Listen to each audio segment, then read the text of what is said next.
So my talk is based on a formulation of PHMB-based nanoparticles for the targeted killing of zoonotic fungi. So fungal infections are exceedingly common, and in healthy individuals, they tend to result in superficial infections, such as athlete's foot. However, in immunocompromised individuals, you end up with more severe and invasive infections, which can result in tissue damage, organ damage as well, or even morbidity. So at the moment, there are 5 classes of antifungal drugs that are utilized. So these are your ichinocandins. These were actually the latest class of antifungal drugs to be discovered, and that was well over 30 years ago. And then you have the polyenes, your azoles, and your allylamines. So these target ergosterol, which is an important component of the fungal cell membrane. So ergosterol is similar to cholesterol in mammalian cell membranes. So this regulates membrane fluidity. And then you also have your nucleoside analogs, which are similar to anti-cancer drugs, actually. So like your fluorourasols. So the problem with these existing antifungal drugs is poor bioavailability. So whenever they're administered to patients, they don't penetrate through to the site of infection because of a poor drug barrier, as well as solubility. So these drugs are usually very hydrophobic. So there is very poor aqueous solubility associated with them. So generally, there's also another limitation when it comes to antifungal drugs, which is trying to develop new antifungal drugs. And this is because fungal cells and mammalian cells are both eukaryotic, so there's usually a biochemical overlap. So whenever you try to target a novel site in fungi, you can also end up damaging mammalian cells as well. So we're using PHMB, which is a cationic broad spectrum antimicrobial polymer. So PHMB has been shown to have antimicrobial effects against parasites, fungi, bacteria, even viruses as well. So, and it's currently used as a cleaning agent in water. It's also used as a preservative in eye drops. It's used in swimming pools. It has very broad applications. So I'm just showing you an example of how I make these antifungal nanoparticle formulations. Obviously, this method differs from, sorry, what does this keep happening? Obviously, this method changes depending on the antifungal drug of interest. So here I've just shown you an example with terbinafine. So terbinafine is a antifungal drug, which is of the allylamine class. So although this drug is not charged, we want to form these antifungal nanoformulations based on charge-charge interactions. So terbinafine has no charge, therefore we introduce a charge. Usually we use a surfactant or possibly a counterion, in this case ATP. So ATP introduces a negative charge. So we stir a solution of terbinafine with ATP, and then we have a complex that is negatively charged. And then we introduce our positively charged polymer. And then we leave that solution stirring. And then after which we hopefully form stable nanoparticles, and then we test the development of our nanoformulations with DLS. So this is a DLS measurement of my nanoformulations. This is after 6 months. So after 6 months, you can still see that I have clean peaks, which is indicative of stable formulations. And also there is UV-vis spectroscopy analysis. So what this tells us, or what we can infer from the UV-vis spectroscopy, is that we have formed nanoparticles. So this is based on the red and blue shifts of the individual components of the nanoformulation. So in relation to the actual nanoformulation itself.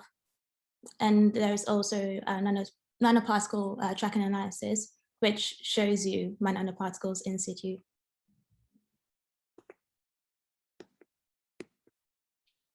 So I then tested my nanoformulations in an in vitro system. So on the left in the table, we have MICs and FICs. So for those of you that aren't microbiologists, MICs are basically the lowest dose of drug that is required to inhibit growth of a pathogen. So that means that the lower the MIC for a drug, the more efficient it is. So you want your drugs to have as low MICs as possible. And FICs are usually done in order to predict synergy or the interactions of different antimicrobial compounds. So from the MIC and FIC data, you can see that my nanoformulations have lower MICs And also from the FICs, you can see that they either show a synergistic, mainly show synergistic and additive effects across all species of fungi. This includes both yeast and filamentous fungi. I also performed time kill assays with my nanoformulations.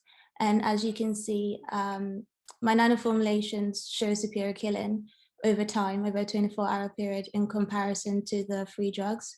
So for instance, here with the ketoconazole, this is my nanoformulation, and this is the free existing drug that's available. So according to the CFUs, my nanoformulations shows superior killing. I also performed post-antifungal effects. So I've only shown the yeast here because I don't want to flood you with too much data.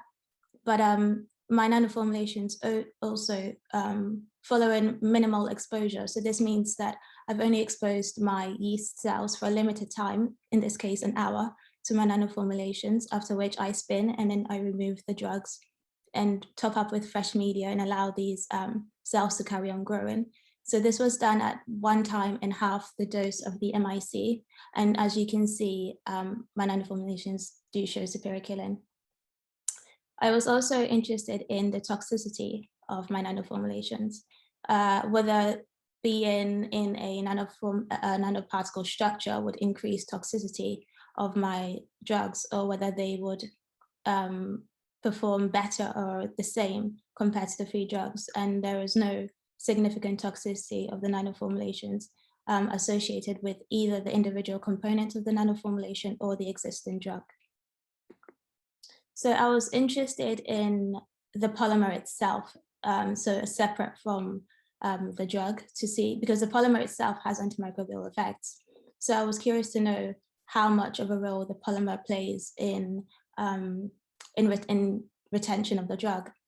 So because the polymer is cationic, and mammalian cell membranes in general are negatively charged. So I was hoping that there would be a charge-charge interaction, which will allow stickiness and therefore enhance retention of the polymer to the corneal surface. So in this case, I made some FITC, which is a fluorophore, and PHMB nanoparticles. I also labeled some PHMB with FITC, and I compare that to controls which were FITC alone, and the negative control, which was just PBS. I then rinsed and took images after each rinse, and you can see from the images alone that the FITC labeled PHMB, as well as the nanoparticles, show greater fluorescence in comparison to controls. So this was actually data I got last week, so I'm still in the process of quantifying the fluorescence of the labeled PHMB in comparison to the free components.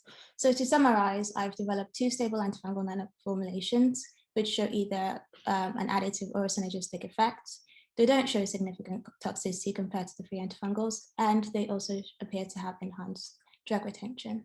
I'd like to thank my supervisor at the Royal Veterinary College, Professor Liam Good, as well as my co-supervisor and Dr. Heather Davies at Blueberry Therapeutics for their help. Thank you. Thank you very much, Winnie. Another excellent talk, very interesting. Do we have any questions?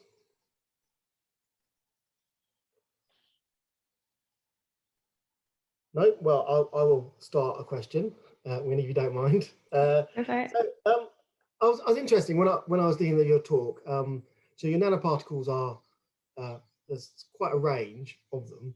Do you think the nanoparticle size is important in terms of a superior killing effect? Do you think you'd have different effects or better effects if you had a particular size range of your nanoparticles? So I think that depending on the drug, that might play a role. So for instance, with the amphotericin, the reason why the drug sizes differ so greatly in comparison to the ketoconazole is because the drug itself is massive. It's a very big drug. And so for the application that it's used for, which is for mainly invasive infections, so it's administered intravenously or via the eye as eye drops, they actually shows quite good profiles. So the size in that sense is actually fine. Whereas if the particles were actually smaller, depending again on the application, it could actually just be cleared by the immune system. So it will just end up in the kidneys or in the liver, and it will just be straight filtered out. So the particle sizes, depending on whether they're being administered topically or intravenously, does matter. Okay. Yeah. Thank you. And kind of related point, I think you touched on it, but could you expand on terms of why you think you're getting a superior killing effect then when you have the combining the nanoparticles? Yes. Is it enabling penetration, or is there some other mechanism? Yes, I think it's a combination of enhanced penetration as well as synergy as well. So in the in vitro system where you have just the free culture, I think that's more indicative of synergy rather than penetration in that sense. Whereas with regards to, so at the moment, actually, in order for me to really prove that penetration does have an effect, I didn't show it here, but I've developed an ex vivo keratitis model with porcine corneas. So what I'm actually doing is, so I've created an infection or established a fungal biofilm, and then I'm trying to go through sections and then perform mass spec on these sections to prove that there is enhanced retention and penetration within the corneas. Oh, interesting. Is there any more questions in the chat? I'm just checking. Oh yes, we have one. Hi Winnie, great talk. That's good. Thank you. Could the nanoformulation be easily adapted to enhance the therapeutics of other topical drug treatments? Yeah, absolutely.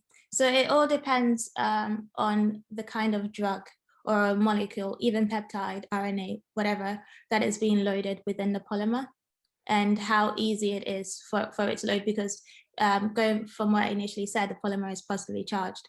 So it all depends on what sort of excipient you use, what sort of solvent you use, and trying to figure out the best way of allowing for compatibility of both the polymer and also the cargo. So it can load anything, really. Thank you. I have one final question, unless there's anything else from anybody.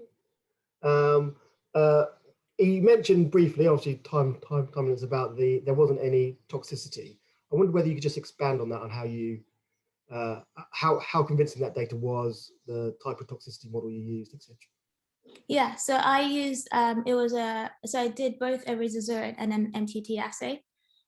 So this was so I allowed human keratinocyte cells, as well as I also used MAC-T cells, which are from cows, as well as human corneal epithelial cells as well. And I allowed these cells to form a monolayer. This was in a 96 well plate, and then expose these cells to the drugs at different cell concentrations. And then after a limited time of exposure, add the reagents and then measure the OD, and also perform cell counts as well to compare dead versus alive cells. Perfect. Well, thank you very much, Winnie. Nice. Oh, there's one more question from Deepak. How different is your formulation in comparison to the marked liposomal amphotericin? Is that I'm saying that? Yes. Ampicillin. So my formulation, I think, so actually there's a clinic in India that requested amphotericin as a drug that they wanted to be loaded in comparison to the liposomal versions, because as I understand it, with the liposomal versions, they are lyophilized, so then you have to resuspend them before you give them to a patient, and it actually has quite a quick half-life, quite a short half-life. So these drugs aren't quite convenient to use in terms of a clinical setting. Whereas with my formulations, they are, as I showed earlier, they're stable from 6 months to a year. So they don't need to be lyophilized, or you don't have to worry about degradation of quality over time. Thank you very much.